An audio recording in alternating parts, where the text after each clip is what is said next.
Welcome to the Nick Blevins Family Ministry Podcast. Our goal is to help you maximize your church's potential. You'll hear from top leaders in children's, student, and family ministry about the principles and practices they use. Now here's your host, Nick Blevins. What's up, everybody? Welcome to the podcast. It's episode 136, and in this episode, I talk with Jason Tilley, and Jason and I talk about his process for creating something, maybe something out of scratch. Maybe it's solving a problem. I mean, if you're, like most ministry leaders, you're facing problems all the time. And maybe the process that Jason talks through would be helpful to you as you go about solving those things. Or maybe you're like me and you like to do new things. You like to try new ideas, take new hills. And the process that Jason talks through is kind of a way to think about creating something from scratch or solving a problem step by step. And I really like how he does that, because there's some pieces in there that he includes that I think we could easily forget. So as usual, you can get show notes on the blog at nickblevins.com/episode 136. But let's go ahead now and jump into my conversation with Jason, talking about the creative process, the steps that he walks through, and how you can use that in ministry. Well, today I'm talking with Jason Tilley. Welcome to the podcast, Jason. Oh, thank you for having me. You bet. Introduce us to yourself and tell us a little bit about, who you are, what you do, what you're up to now. It's pretty diverse, as I just learned. Yeah. So tell us about that. Okay. Well, I've been in ministry for over 20 years. I started when I was a senior in high school. I felt like God wanted me to kind of follow him in full-time ministry. And so I did that with college and youth, which a lot of people coming out of high school do when they want to get into ministry. They go jump into youth ministry. So I did that for a while and carried those kids. I actually stayed with them and carried them through into college and discipled them through there. And then from there I went to a seminary out in Fort Worth where I did drama in the 90s, because that was going to be the thing forever, right? You're going to do drama. And that was going to be my thing. I had a theater background and a performing arts high school, and I was like, I'm just going to do drama forever. And then, 2000 turned and nobody did that anymore. And so God opened a door for me to go into children's and family ministry, which I'd never done before. I'd seen it. I grew up in a Baptist church. They were always in classrooms, and it was very kind of school based. School-like, yeah. Yeah. That too. Had no issue with it, but never done it. And then I was going to a church in Dallas, Fort Worth, and the children's pastor said, why don't you come and do a drama for us in our children's ministry? And I said, sure. And I thought, well, I'm just going to, put on a bathrobe or something, whatever they give me, and I'll do some kind of monologue. And I was blown away at what this church was doing. And it was doing amazing things with their environment, amazing things with their volunteers. They were doing these really complex kind of dramas, and the kids were really engaged with it and kind of fell into it. And then they said, hey, you want to be an intern? I said, yes. And then they said, hey, you want to plan our worship services? And I said, yes. And I just told God, I'll say yes until you tell me otherwise. And so 12 years later, we did that, built a curriculum around it, and got that up and going. We called it Elevate, and people use it in different churches. And then from there, I went and worked for an international ministry called One Hope, designing a digital platform, which I'd never done before. Had no background in digital. You mean acting and drama didn't teach you coding? I mean, come on. It doesn't. It doesn't do that. But what I did learn was my ability to create, tell stories, envision things did. And so they said, we don't want you to code. We've got a group in Israel that codes. We just want you to tell us what to do. Tell us how to build it. And so we spent about 3 years working on a project called Incredible Islands that we put together over that amount of time. And once that project wrapped up, I'm still actually working with One Hope now. I'm working with you were talking about diverse things. I'm working with them and working on a curriculum for boys in Africa who don't have a good father figure and how to help them have that in Christ. I'm working on a leadership development program in Europe for teens using John Maxwell's material. Working on a digital platform and a book for families to engage in scripture in Latin America. And working on an app design here in the U.S., all under the same ministry. So that's One Hope has a very broad range. They're a fantastic organization. So that's part of what I do. The other thing I want to do is I want to take all the things that I've learned in creativity over the last 20 years and say, let's bring this to the church in different ways. Because that's always been kind of my heart. Every time I got into some sort of creative element, whether it was theater or video or innovation design, there was always this desire of how do I bring this back to God's church? How do we bring this, leverage this to further the kingdom, to reach people for Christ? And what we've settled on is how do we help people in their community reach their community better? Mm-hmm. That's ultimately what we want to do, is we want to help people unlock their own creativity to reach their community better. And so that's what we're about at Ministry Accelerator. That's awesome. That's what we want to talk about here. So you're going to walk us through a little bit of kind of the framework that you use to help people think creatively and innovate and all that stuff. So tell us about kind of the framework, and let's just jump into one of the points. All right. Well, the framework is basically 7 keys that I say unlock your creativity, because really God's already put the gifting in you. He's put the people in you. He's put you in your place and time for what you're doing. So, and this is one thing, we used to say this to anybody who came into children's ministry. I experienced it. I'm sure you experienced it, Nick. Your first year is miserable. You're like questioning all the time. What am I doing here? What's going on? Your imposter syndrome is going crazy. You're like, do I believe, why did you put me here, God? But the truth is, and anyone going through that context, you're there for a reason. God's got you there for a reason. And He's equipped you for what you are, and He's put people around you to do that.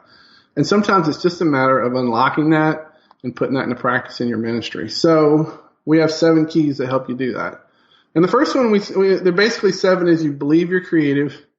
You have to believe you're wired like a creative person by a creative creator who put that in you. And there's some stats that show that there's some science that backs that up, that you really are. You got to believe in your own creativity.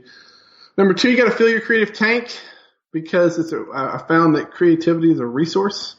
It's not just a mystical thing floating around out there. It's actually something that you have, that you can hone, that you can make better, and that you drain. And then 3, you got to choose what your challenge is, because we got to tackle things one thing at a time. We won't always go out and do these huge things for the kingdom, and our vision gets bigger than we can accomplish. We get overwhelmed, and it's like, well, no, God gives you a big vision, but He doesn't give you a 10-minute window to accomplish it. So it's a lifetime. So you start making incremental steps. So the first thing you choose your challenge. You decide, am I going to solve a problem, or am I going to serve a person? That's kind of where you have that key in the road. The next thing you do is assemble your team. There are people in your ministry right now that are there to help you do that. And so you've got to go and find them and bring them in. Some of them are close, some of them are far out. And that's part of being a pastor, is putting people into practice, using their gifts to serve the kingdom. And so that's part of that's out there for you. Number 5 is you find your solution. That's where you get to work together and do the fun stuff. And that's where we have a lot of techniques and exercises we kind of walk people through to help them think through the problem they're trying to solve or the people they're trying to serve. And doing this together in this group setting that ultimately gives you something to try. What you do, which is the next key, which is you start small. You don't just go and change and redesign your entire children's ministry around our new idea, but you do say, let's take a family, let's take a group of kids, let's see how it works, and let's watch it. Let's see how we're wrong. This gives you a great chance to fail in freedom. I find that a lot of pastors have a hard time failing, and we fail a lot, but we seem to think somehow that a failure on any scale is somehow failing God. It's not. We're going to fail until we find the right setting. And the last thing you do is you make a choice. You decide, is this thing really what we want to pursue? Did we have it right? Or do we need to go back to the drawing board and try again? Either way, it's a great decision. But you got to figure out, you got to have a process by which you do that. So if we go to the beginning of believing your own creativity, what do you say to people who, because there's some people who feel like they're wired creatively. They just identify themselves as such. And then there's some people who don't, but they are. It's just probably different or unique or whatever. What do you say to those people who feel like they aren't? Well, according to a 2011 Romanian study, 76% of the people on the planet have the same creative potential.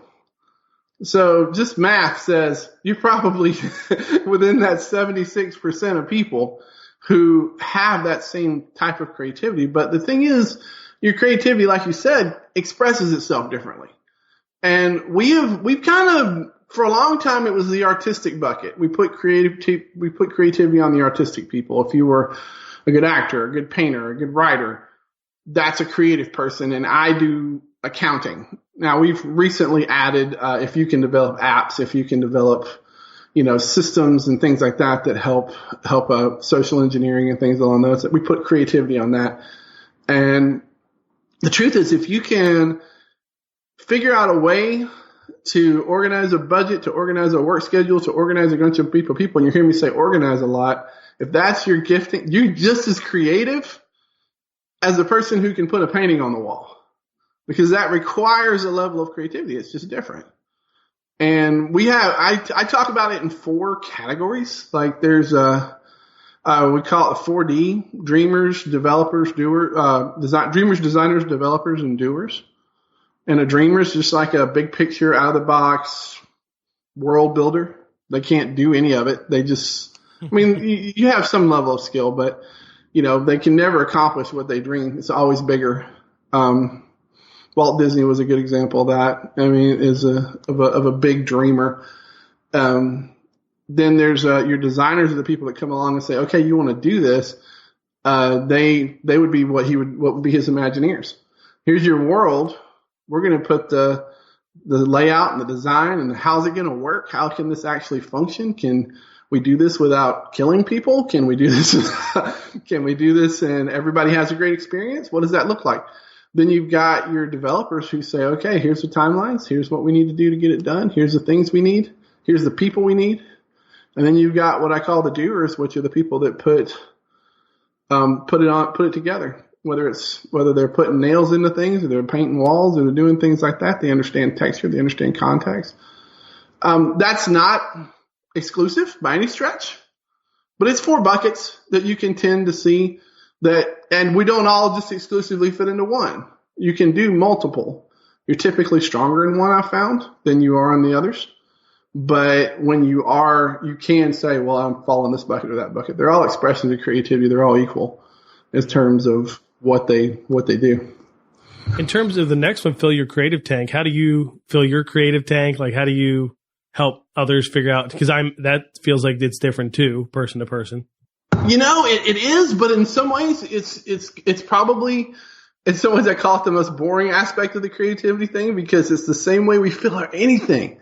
We stay connected to our Creator. If your spiritual life is drained, you're not going to be as creative. That's just a fact. No more than a lamp can bring light if it's not plugged into the power source. That's one of it. The other is you broaden your thinking. And so, if you read the same things, if you watch the same things, if you do the same things online all the time, you're going to limit your creativity. So if you want to fill that up, you got to broaden what you expand yourself into. What are you looking at? What are you reading? The 4th, would be taking care of your body, exercising on a regular basis. We're not talking about looking like Thor, but but we are talking about regular exercise. There's an amazing thing about walking indoors, walking outdoors, walking on a treadmill. They found that people who walked had so much better creativity. This was a 2014 study they did at Stanford. Had so much more creativity than people who sat all day. So something as simple as taking a 15-minute walk, just there's something about it that opens up your brain in ways that other things just don't. So taking care of that, eating well, not eating junk all day will help you have a clearer mind, and you can be more creative. And finally, getting sleep, which a lot of pastors like to wear that fatigue as a badge of honor. Like, I haven't slept in 6 weeks. And it's like, well, you probably haven't done much worthwhile in 6 weeks either, because there's something that our brains need to shut down. They need to go into, it doesn't actually stop. It goes into what's called there's a different mode our brains go into. It's called a default normal mode, DNM. But the studies show that when you go to sleep, your brain actually goes into this mode, and it generates and processes and kind of puts pieces of the puzzle together in your life that you can't do while you're consciously thinking about it.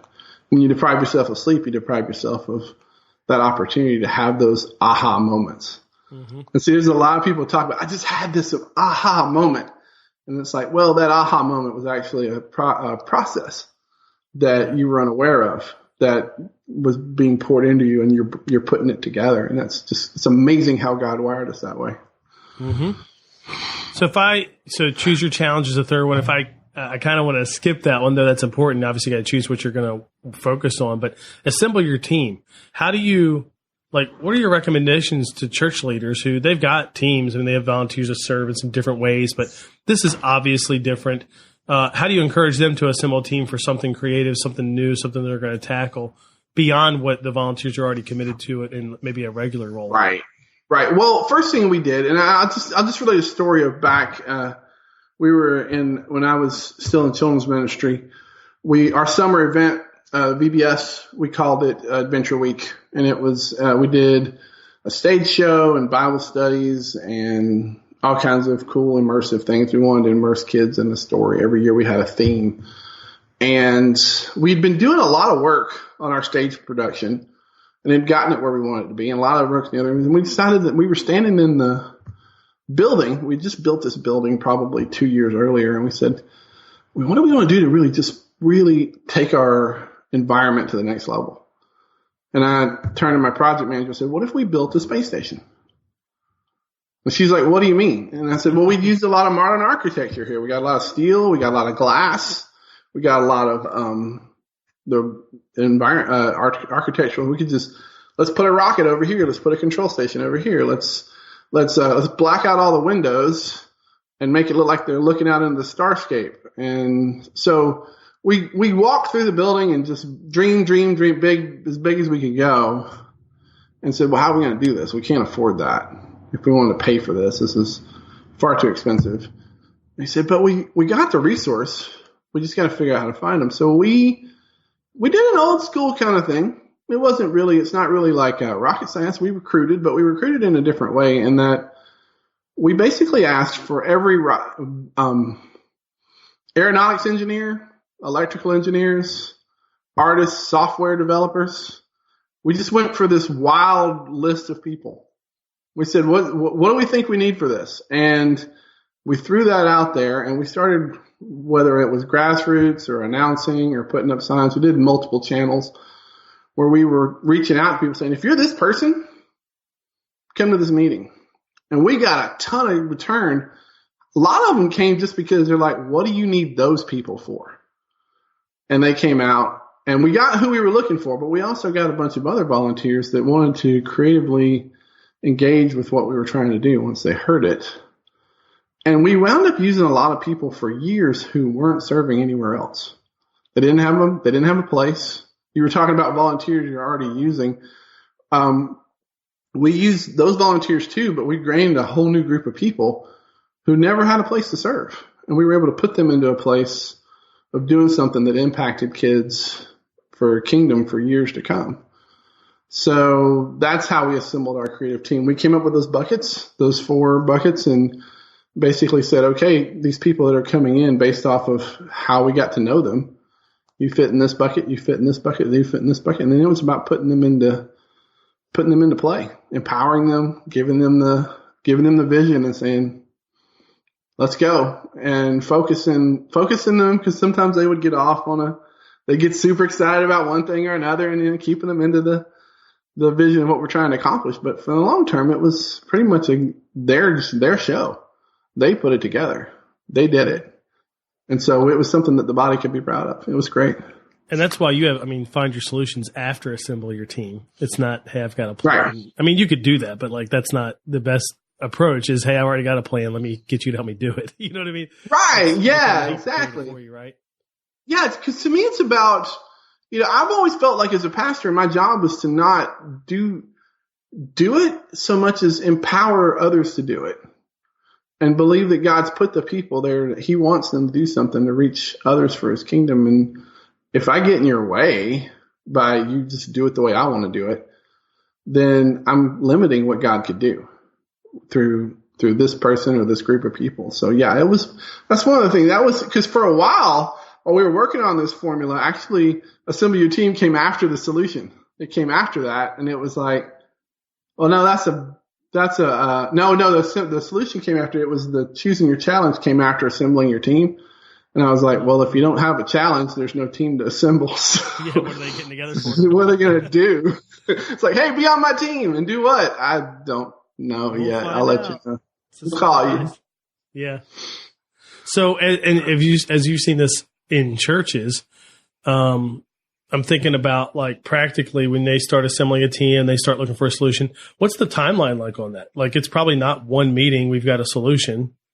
No, it no. It might be, but probably not. Well, to me, it's intentional. It depends on, you can come up with a decent solution. I did it I did a workshop at CPC in Orlando this year on this, and we did it in 5 minutes. I came up with 2 or 3 solutions of how to do my workshop better. I kind of put myself on the chopping block there and got people in the room to come up and work together as a team.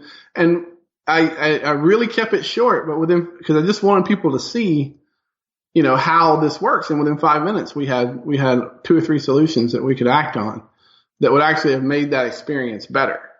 So it doesn't take a long time to come up with a solution, especially when you're working together as a team. The longer part tends to be putting that solution into practice. You didn't decide to do like a problem that all the children's ministry people would have, like, how do we get volunteers to show up on time? How do we recruit more volunteers? Yeah, but the thing is that actually works for that. You can work on ways that will help but part of that involves working together and understanding the people you're trying to reach. That goes back to your problem. What's your challenge? If your challenge is getting people to show up on time, you can apply the same framework. It can work in multiple settings. Yeah, I could have seen you doing that. Like, let's take, take a bunch of ideas and then go with the most popular one. We'll figure out one. Yeah, we'll figure out. Well, it's really it's not even like this is the idea that will work. It's the idea we want to try. Because we're probably wrong on some level. That's the truth about it. Is when you're trying to serve people or solve problems, you have a hunch about it, and in some way that hunch is wrong. That's just the way this kind of process works. And the truth is, until you try something, you can't figure out how you're wrong yet. And so you could be all the way wrong, like that was completely the wrong idea, we shouldn't have done it. Or you could be like, well, this was great except for this one thing. Let's tweak it and try again. And that's where the next key comes up. I talk about you start small. You're going to try something. You're going to say, let's try an idea. That's what we call a prototype or something in innovation terms. But basically, you're trying your idea on a small scale. And you're saying, do we have this right yet? So going back to the whole getting your volunteers to show up on time, I'd probably say, let's pick 3 volunteers that never show up on time and try it with them. And just them. And that way we can watch and see, does it work? Is this valuable? Is this something we want to keep trying? And so you do that for a period of time and then you decide, no, that's not working. They're still not showing up on time, or wow, 2 of them showed up on time and the 3rd one didn't. So that's promising. Let's maybe do more with that. And that's where you make your choice. Decide, is this something we want to continue to do or not? And the reason I suggest you start small like that is because it allows you to fail, what I call fail in freedom. You don't have to put all your eggs in a basket and then have some big thing fall on your basket all of a sudden. You can just say, okay, I tried this one thing. It didn't work. We'll try something else. So I think of Jim Collins, right? It's the one that says shoot bullets before cannonballs. I think it's the same idea, to try smaller things before you. Are there any other examples or ways you've seen this in ministry of how you can start small? Because some people might go there naturally, but my feeling is probably most people don't go there naturally. If there's a problem they're solving, especially if it's a big problem, it is, let's make this wholesale change. Let's make this all in one move or whatever. I think I might be wrong, but it seems like that's how most people think. So do you have any other examples there of starting small or what that could look like? Yeah. What we would do, like we had a situation where we were curious as to about how to invest in families more in serving. And we said, we've got these families, we want to find some families. We want to get families serving together and see how we could do that. And so one of the ways we started small with that was we picked 2 or 3 families that were super consistent. And we designed an experience for them. So we basically said, okay, we want you to be the first faces that our parents see at our preschool drop off. This family had a mom and dad, and they had an elementary age kid. And so we put the mom and dad and elementary age kid at the front, and they were greeting these families as they came in, which, we had greeters before, but this was something different because the younger preschoolers kind of were drawn to the elementary age kid. And we said, okay, well, that's an interesting idea. So that we started looking at other ways that families could serve together in that respect, because we felt like the family that's actually serving together in an experience will grow more together. They're more likely to do other things together, like study the Bible together and pray together and things along that nature, instead of spinning out, which a lot of families do. We also tried having kids greet other kids at the door. Again, not sure how that would work because kids get distracted. We had an engaging environment. They want to run around and sing or engage in the opening activities or different things they were doing. And we said, well, what if we had kids greeting those other kids? Could we pick 2 or 3 kids and try it? And we'd see a kid go and put his arm around this other kid, say, come over here and meet my friends. And it was cool. And then some kids that didn't, we found out that wasn't something that we could open up across the board because it was a maturity thing. So those are some small ways we would do things. We would make sure, to me, it's about number. It's about try it with 1 or 2, try it with a family or 2, a small group or 2.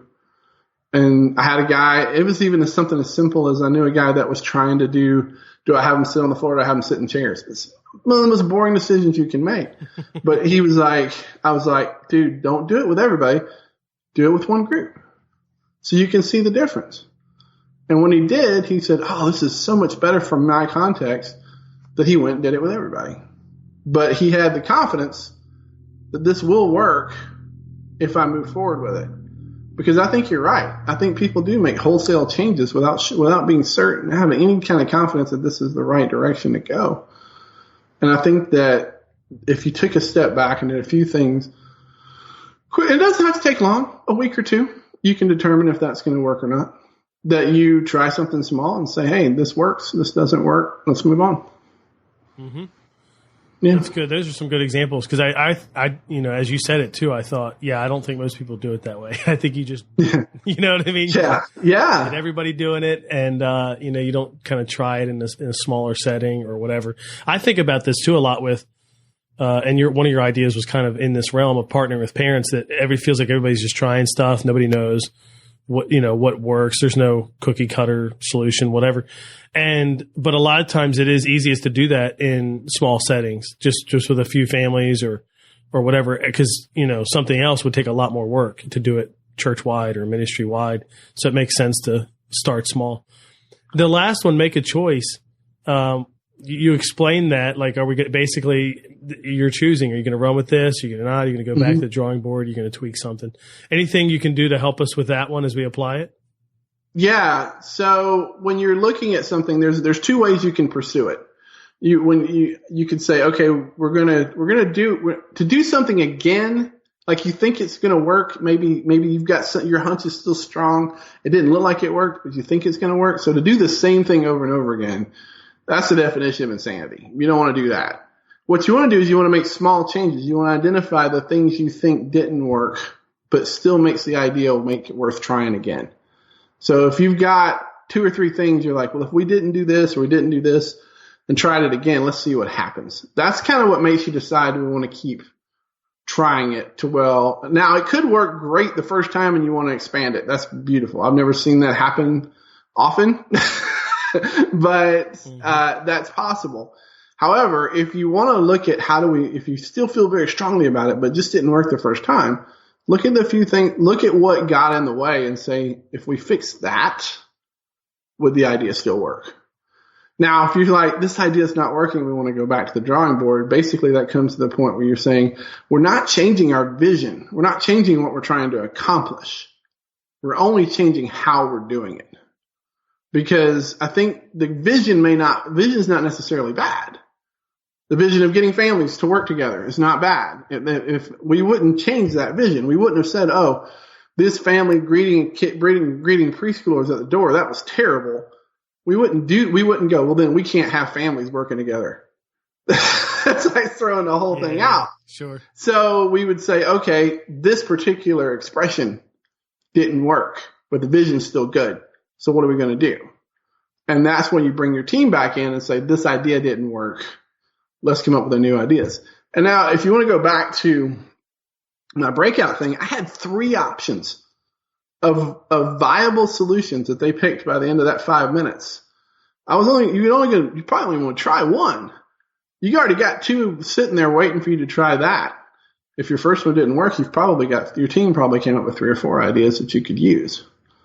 So that's kind of how I would do that. That's kind of how I work people through that process.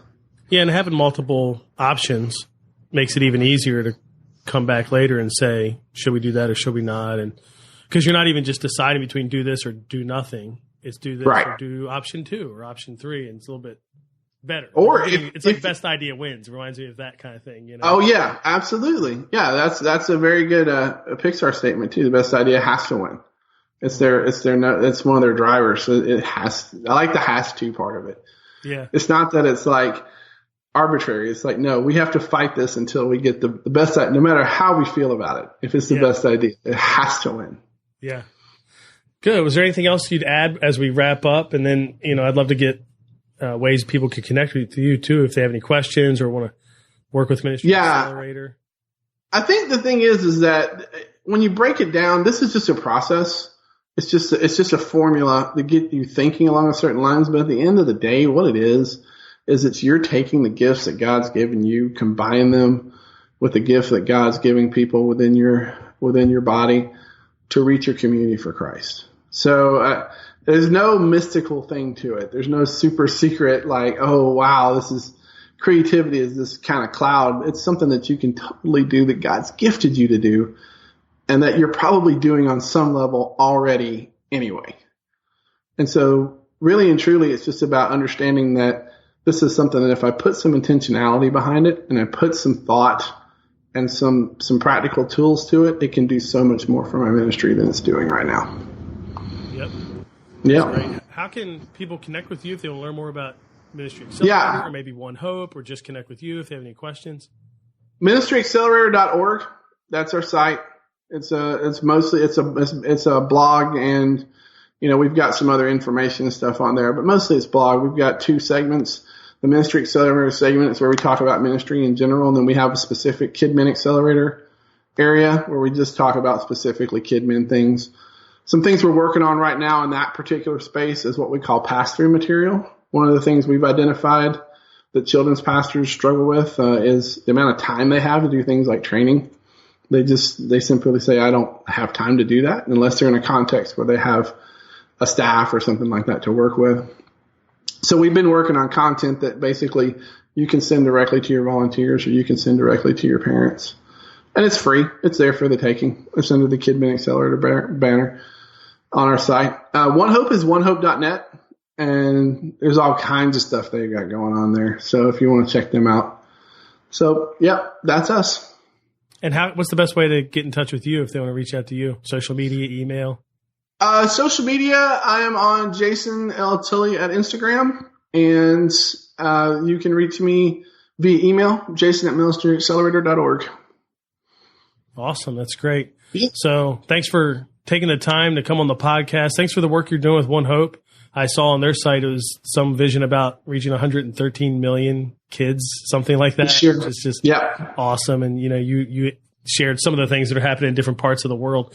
So that's just really cool. And the work with Ministry Accelerator. I know as a ministry leader, I love getting help because you can't do everything. I mean, it's just, there's so many things that you could do that you could spend time on, and you can't spend time on all of them. So I do like it when other people like you guys are creating, resources that are kind of plug and play and I can use and not have to spend the time myself. I do appreciate that. So sure. Thanks for all that. And thanks for coming on the podcast. Oh, thanks for having me. I want it to be something meaningful. And so when we actually reached out to a bunch of people about running the workout facility, and we're like, well, why don't we ask Eddie? He would be a great fit. And he did a workout thing back in the day before college. And so he signed on and has been phenomenal. Our preschool, I had an admin, and she had been doing it for maybe 6 years and wanted to do something else. She originally wanted to be a missionary, and then went to school became a teacher. And then we stole her to be our admin, and she was like, she had the itch to do something bigger, something more. And she loved preschool and was like our greatest volunteer, even though she was just an admin. And so I don't remember if she approached us or if our church approached her, but she's been leading that ministry and hiring preschool workers and running a business, figuring out what all that looks like. So really, God's brought a lot of people. We searched really hard for some of them and found them in our backyard wanting it. And so it's been cool. That's awesome. So what would you, last question, or almost last question, what would you recommend to other churches? I mean, you've had this experience now, you're 4 months in. A lot of churches want to be for their community, like you said earlier. What would you recommend? I don't think the answer is go spend millions and millions and millions of dollars and build this great big thing. Because I think if I gave that advice, there'd be churches that bankrupt and shut down because God didn't call them to that. But I do think if you are for your community, then you need your biggest financial asset to be for the community, your church. And so I would figure out ways that the church building can be used for the community, ways that you could clean it up or reorganize the calendar, or just even if you just simply blocked out some different dates and you're like, all right, elementary school, we want to host you for a Christmas party. Like there are so many things in the community that your church could help meet their needs. And so maybe it means that you have to intentionally seek those out, or maybe you just put a post on Facebook saying, hey, we have space. Do you want to use it? I don't know. But I think you could do something that is for your community with your building. I think that'd be one of the big ones. And then two, I'm sorry if I pushed a little bit too hard, but do something that's stepping out in faith. Like I would guess there's not many family pastors that are laying in bed at night saying, okay, God, you're the only one that can pull this off. And if you don't make it happen, there's no way that we could do this without you. I think that if we were to be praying some more of those prayers and stepping out in faith that God has directed, I think that there could be some huge fruit from that.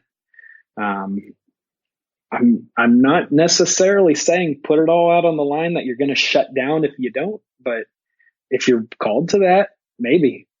Like there was a point when Nick, when we were signing for this property, that I talked with our lead pastor, and he's like, I'm not going to share this with the rest of our church. I'm not going to share it with our staff, but I just signed a document that if we don't pull this off, we're shut down. We won't continue as a church. And in one hand, I freaked out a little bit on the inside, but at the same time, I was like, man, I love being a part of that. I love that God's called us to this, and we followed. We were obedient. Because if I was the lead pastor, honestly, I don't know if I could have done it. I think I would have cowered. I think I would have been like, no, I can't put everyone's jobs on the line and risk this. It's one of the things that I just admire about my pastor, that he answered that call. So that's awesome. If you're called to step out on faith, go. Be faithful with that step. We serve such a faithful God. That's true. That's true. And we probably take too few risks as a church, as churches, I should say. So that's great. You all took a big risk. It's been working well. I'm so glad you've been able to serve the community in this unique way, but also reach more people for, as a part of your church and connect them to Jesus. That's awesome. How can people connect with you? Some people are probably going to want to reach out. They've got more questions. Maybe they're thinking about something similar or, cool. They're building a certain way. How can they connect with you? Citystation.org has a lot of information on there. Actually, it's where I researched for this podcast to make sure I had my stats right. Mm-hmm. So you can find a lot of information about the different things going on at the church there. Or if you're local and want to book the place for a conference or something, go for it. Nice. And then if you want to reach out to me, I'm Corey Ray Jones everywhere. So just go on whichever social you enjoy and connect with me there. I'd love to. Cool. Well, Corey, thanks for coming back on the podcast. It's a unique story. Definitely wanted to be able to share it and let people hear what's going on there. And man, I hope it continues, like the momentum and the impact you're having in the community and the chance to reach more people. It's only been a few months, but I hope it continues and you guys make an even bigger impact. That's awesome. Thanks, Corey. It's an honor. Thank you. Well, there you go. That's the process, step by step. I think you could use it to solve a problem that's in your ministry. You could use it to create something brand new. You could use it to recreate something that's not working as well as it used to, kind of like we talked about. And I think the action steps are easy. Hopefully you wrote down the processes or the steps there in the process. If not, you can get those in the show notes. But take those steps. Think about something in your ministry that you want to change, add, improve, whatever it might be. And use it. Use that process this month. And I love the part about leaning into a team and getting them involved early to help you think through what the solutions might be.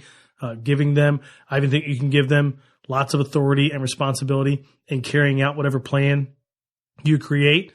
So use this process in the next month and then come back and kind of evaluate it. How did it go? Is this something you should use from now on? Do you want to tweak it, change it? Anything like that.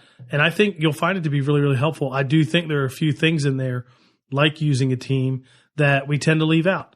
Steps that we just kind of skip and we don't really get the best idea because we haven't spent enough time working on it and enough time working with other people to get their input. You can get all the links and show notes and things like that at nickblevins.com/episode 136. Thanks for listening. I hope this was helpful. I really do hope you'll take it and use this process to improve something, change something, add something, whatever that might be to make your ministry better. And so I hope you'll do that this month. Thanks for listening. Thanks for sharing, liking, leaving reviews and things on Apple Podcasts or wherever you might listen. That really helps, and I really appreciate that. So thanks for listening. I'll catch you next time on the Family Ministry Podcast. Thanks for listening to the Nick Blevins Family Ministry Podcast. We hope this helps you maximize your church's potential. We would love to hear stories of how you apply what you've learned. You can do that by leaving a comment on iTunes or in the show notes at nickblevins.com.